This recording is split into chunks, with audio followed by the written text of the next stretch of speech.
Hello दोस्तों, कैसे हैं आप सब। आप सभी का मेरे चैनल पर स्वागत है। दोस्तों, आज की जो कहानी है वो गुरु शिष्य की कहानी है और एक ये बहुत ही अच्छी प्रेरणादायक कहानी है। तो चलिए बिना देर करे कहानी की शुरुआत करते हैं।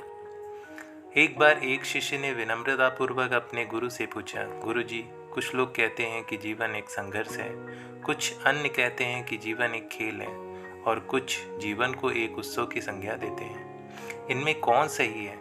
गुरु जी ने तत्काल ही बड़े ही धैर्यपूर्वक उत्तर दिया, पुत्र, जिन्हें गुरु नहीं मिला उनके लिए जीवन एक संघर्ष है, जिन्हें गुरु मिल गया उनका जीवन एक खेल है, और जो लोग गुरु द्वारा बताए गए मार्ग पर चलने लगते हैं मात्र वे ही जीवन को एक उत्सव का नाम देने का साहस जुटा पाते हैं। यह उत्तर सुनने के बाद भी शिष्य पूरी तरह से संतुष्ट न था।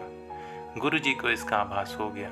वे कहने लगे, लो, इसी संदर्भ में मैं एक कहानी सुनाता हूँ। ध्यान से सुनोगे तो स्वयं ही अपने प्रश्न का उत्तर पा सकोगे। उन्होंने जो कहानी सुनाई वह इस प्रकार थी। एक बार की बात है, किसी गुरुकुल में 3 शिष्यों ने अपना अध्ययन संपूर्ण करने पर अपने गुरु जी से यह बताने के लिए विनती की कि उन्हें गुरु दक्षिणा में क्या चाहिए। गुरु जी पहले मंद मंद मुस्कुराए, फिर बड़े स्नेहपूर्वक कहने लगे, मुझे तुमसे गुरु दक्षिणा में एक थैला भर के सूखी पत्तियां चाहिए, ला सकोगे? वे तीनों मन ही मन बहुत प्रसन्न हुए, क्योंकि उन्हें लगा कि वे बड़ी आसानी से अपने गुरु जी की ये इच्छा पूरी कर सकेंगे। सूखी पत्तियां तो जंगल में सर्वत्र बिखरी ही रहती हैं। वे उत्साहपूर्वक एक ही स्वर में बोले, जी गुरु जी, जैसी आपकी आज्ञा। अब वे तीनों शिष्य चलते चलते एक समीपस्थ जंगल में पहुंच चुके थे, लेकिन यह देखकर कि वहां पर सूखी पत्तियां केवल एक मुट्ठी भरी थी, उनके आश्चर्य का ठिकाना न रहा। वे सोच में पड़ गए कि आखिर जंगल में कौन सूखी पत्तियां उठाकर ले गया होगा। इतने में ही उन्हें दूर से आता हुआ कोई किसान दिखाई दिया। वे उसके पास पहुंचकर उससे विनम्रतापूर्वक याचना करने लगे कि वह उन्हें केवल एक थैला भर सूखी पत्तियां दे दे।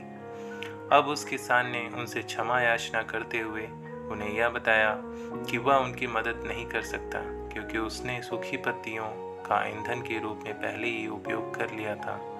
अब वे तीनों पास में ही बसे एक गांव की ओर इस आशा से बढ़ने लगे थे कि हो सकता है वहां उस गांव में उनकी सहायता कर सके।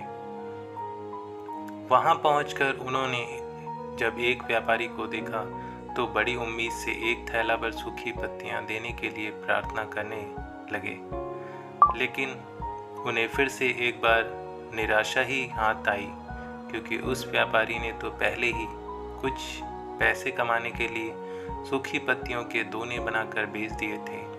लेकिन उस व्यापारी ने उदारता दिखाते हुए उन्हें एक बूढ़ी माँ का पता बताया जो सूखी पत्तियां एकत्रित किया करती थी, पर भाग्य ने यहाँ पर भी उनका साथ नहीं दिया, क्योंकि वह बूढ़ी माँ तो उन पत्तियों को अलग अलग करके कई प्रकार की औषधियाँ बनाया करती थी।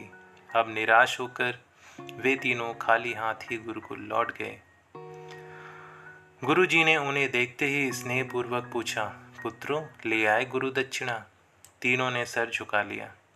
गुरु जी द्वारा दोबारा पूछे जाने पर उनमें से एक शिष्य कहने लगा, गुरुदेव, हम आपकी इच्छा पूरी नहीं कर पाए। हमने सोचा कि सूखी पत्तियां तो जंगल में सर्वत्र बिखरी ही रहती होंगी, लेकिन बड़े ही आश्चर्य की बात है कि लोग उनका भी कितनी तरह से उपयोग करते हैं। गुरुजी फिर पहले ही की तरह मुस्कुराते हुए प्रेम पूर्वक बोले, निराश क्यों होते हो? प्रसन्न हो जाओ, और यही ज्ञान कि सूखी पत्तियां भी व्यर्थ नहीं हुआ करती, बल्कि उनके भी अनेक उपयोग हुआ करते हैं, मुझे गुरु दक्षिणा के रूप में दे दो। 3 शिष्य गुरु जी को प्रणाम करके खुशी खुशी अपने अपने घर की ओर चले गए। वह शिष्य जो गुरु जी की कहानी एकाग्रचित होकर सुन रहा था, अचानक बड़े उत्साह से बोला, गुरु जी, अब मुझे अच्छी तरह से ज्ञात हो गया है कि आप क्या कहना चाहते हो। आपका संकेत वस्तुतः इसी ओर है ना कि जब सर्वत्र सुलभ सूखी पत्तियां भी निरर्थक या बेकार नहीं होती हैं, तो फिर हम कैसे किसी भी वस्तु या व्यक्ति को छोटा और महत्वहीन मानकर उसका तिरस्कार कर सकते हैं। चींटी से लेकर हाथी तक और सुई से लेकर तलवार तक सभी का अपना अपना महत्व है। गुरु जी भी तुरंत बोले, हाँ पुत्र, मेरे कहने का भी तात्पर्य है कि मेरे कहने का भी यही तात्पर्य है कि जब भी किसी से मिलें तो उसे यथा योग्य मान देने का भरसक प्रयास करें, ताकि आपस में स्नेह विस्तार होता रहे और हमारा जीवन संघर्ष के बजाय उत्सव बन सके। दूसरे, यदि जीवन को एक खेल ही माना जाए तो बेहतर यही होगा कि हम निर्विक्षेप, स्वस्थ एवं शांत प्रतियोगिता में ही भाग लें और अपने निष्पादन तथा निर्माण को ऊंचाई के शिखर पर ले जाने का अथक प्रयास करें। अब शिष्य पूरी तरह से संतुष्ट था। अंततः मैं यही कहना चाहता हूँ कि यदि हम मन, वचन और कर्म, इन तीनों ही स्तरों पर इस कहानी का मूल्यांकन करें तो यह कहानी खरी ही उतरेगी। सबके प्रति पूर्वाग्रह से मुक्त मन वाला व्यक्ति अपने वचनों से कभी भी किसी को आहत करने का दुस्साहस नहीं करता, और यही ऊर्जा उसके पुरुषार्थ के मार्ग की समस्त बाधाओं को हर लेती है। वस्तुतः हमारे जीवन का सबसे बड़ा उत्सव पुरुषार्थ ही होता है, ऐसा विद्वानों का मत है। सच कहा गया है दोस्तों। ये कहानी तो बहुत ही प्रेरणादायक है। मैं आशा करता हूँ कि ये कहानी आपको अच्छी लगी होगी।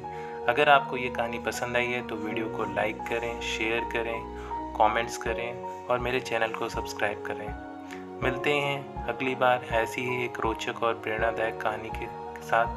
तब तक के लिए आपका दिन शुभ हो। ईश्वर आपका भला करे। Thank you so much.